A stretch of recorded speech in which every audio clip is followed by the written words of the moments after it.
Evening. Who's going to ask the first question in the red? Carl, very impressive performance, but especially the serving today. You're happy the way you handled the match and the occasion today? Yeah, it was good to play on centre again, the second time, my first win on there, so that's always a nice feeling. Like you said, I mean, I think it was something like mid-80s, first and second serve percentage win today, so when you're serving or you're getting those numbers, it's always going to help. And it felt that way. I was really controlling my service gains, which always puts the pressure on him. And it was in the second set I had love 30 and then at a break point won the games. So I could have broken, but it was always that mini battle of trying to break him. But every time it came onto my serve, I was doing well. And I think it was great. The way I played tiebreak was the difference, I think. Carl, have you had word with the scheduling committee about what time you're going to be on? No, I haven't. I don't know who does it, but I'm sure they'll factor that in for sure. What's your preferred? Get on before, get the job done quickly. I don't mind either way. Really see. I mean, whatever really. I mean, I'm a tennis player, so I'm here to do my job first, but we'll see. They'll know more than me about the viewing figures or if it affects them, or I don't really know. But yeah, we'll see. I don't know. Hopefully, it will be a success for both of us, England and myself. Are you able to sort of draw on anything from the win over Djokovic in Madrid, given he looks like he's in pretty hot form again now this year? I mean, playing Djokovic is always tough. For sure, when you beat someone, it always gives you that confidence and for sure the belief that you can beat them. Yeah, I mean, I remember playing reasonably well that day, and it was a good sort of, mentally a good thing for me. He's obviously playing well, winning, pretty comfortably both matches. But yeah, I mean, we'll see. Every match is different. The occasion. He's one of the best players in the world, one of the best players of all time. So for sure, there's always that massive respect. But I'm just going to go out there and do my best and see what happens. Is there any intimidation factor with that though? Just the fact that he suddenly seems to be coming good again. What do you mean good again? Well, he's dropped something like 12 games in the first 2 rounds. Is there any intimidation when you suddenly see Djokovic coming up with a head of steam? Well, I don't think Djokovic good again. I don't think he's a pretty good player. He's always has been. So I just do the best I can. I mean, yeah, it's as simple as that. Every match is a new one. Like I said, he's one of the best players in the world. So I'm gonna have to play well. But yeah, I mean, it's at the end of the day, it's just a test match. You go out there and do your best. Carl, you mentioned it was your second match on centre and your first win. Yeah. Do you feel like you're kind of growing into that stage, and do you feel like you're developing a bit of an affinity with the crowd, or is that the kind of thing that only comes over time? I think as you play more and more matches on courts like that, you feel a little bit more comfortable with it, and you learn about yourself each time you go out there. Whatever it is in terms of playing like Arthur Ashe or centre court, or playing twice on Rod Laver helped me at the start of the year.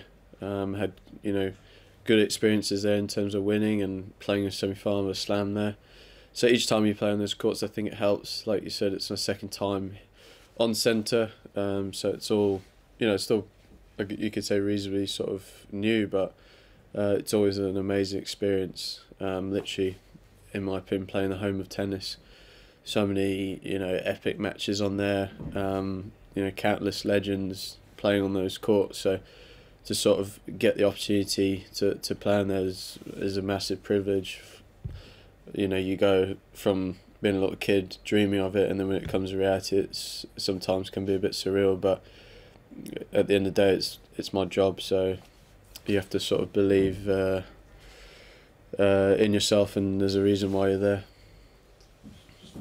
Building on that, I mean, you've seen with Joe last year, Andy, and also with the England football, what it's like when when the nation unites and you capture the imagination of a nation.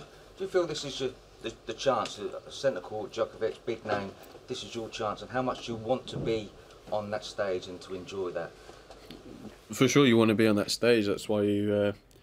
That is why you put in all the hard work and the countless hours and stuff like that to put yourself in situations like that, playing the best in the world on the biggest stage. That's where you want to be. You don't want to keep training just to, I guess, keep losing on stages that are irrelevant. That's where you want to be, at the biggest stage in the world. That's where tennis is at, professional sport.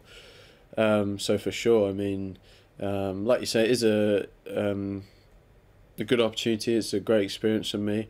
At the same time, it's not like you put all your eggs in that basket like it's the only opportunity I'll ever get, because there'll be more opportunities. So if you think of it, or myself think of it as in it's the biggest thing ever, you put too much pressure on yourself and you don't perform. So at the end of the day, it's a great occasion to be on, but it is still just a tennis match, and win or lose, you try your best. That's all you can ask yourself. Would there be much banter going on with you and Fide ahead of the football?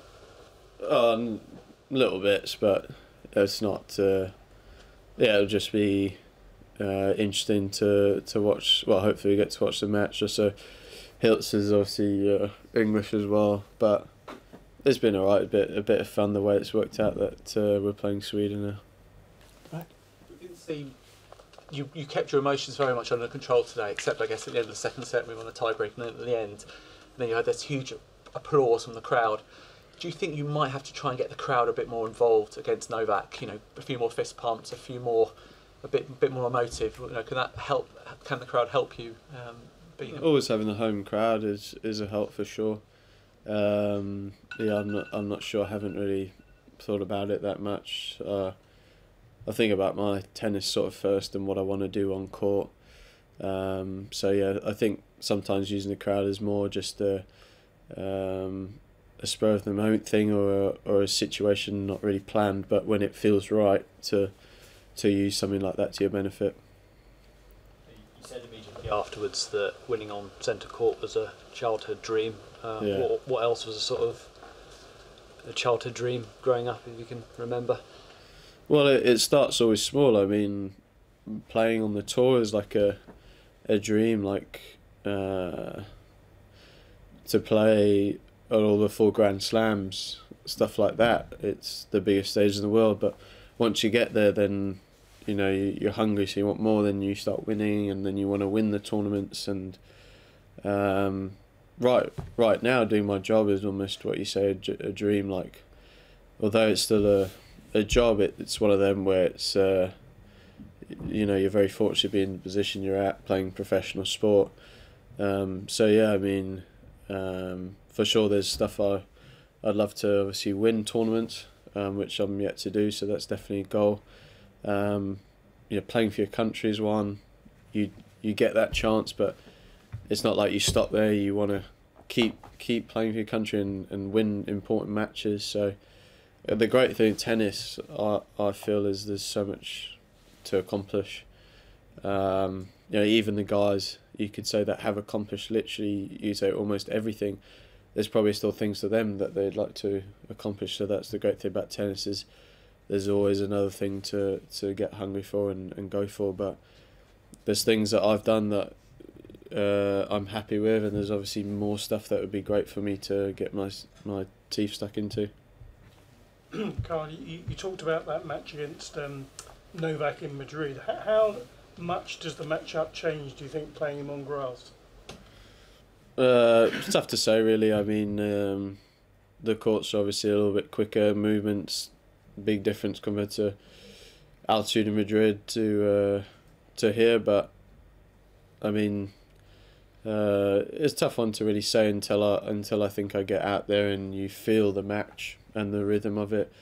You know, someone like today, Bradley is sort of weird one, because there wasn't a huge amount of rhythm. I mean, there was a bit, but I really felt with him he was taking the ball on a lot. You know, hitting 110-second serves and just really going for his shots. There wasn't a lot of opportunity to sort of feel my way in, but maybe I feel with Novak there's more of an opportunity to do that because he obviously likes to be at the back of the court and use his strengths, which is movement and sort of outmanoeuvring players. Novak was talking about his serve coming back. I think he hit 15 aces today. Yeah. Given it was obviously well publicised elbow problems, is that an extra factor you've got to worry about? What, his serve? There's so many things with Novak that he does so well. So, he's one of the best movers in the game. So you think about that. You can think too much about it, but you just got to go out there and play your game. Like I said, Novak does everything well, but it's not like I haven't played big serves before. I've played someone like Nick at Queen's, who's obviously serving very well on the grass, and I think it would serve like 30-something aces. So you learn how to play and do the best you can, and each time you play someone like that, you get a little bit more experience about it. But the thing with Novak, he does a lot of things very well. So I'm basically saying it's not only the serve you have to look out for, it's quite a few things. Last couple of questions? No? Okay, thank you. Good.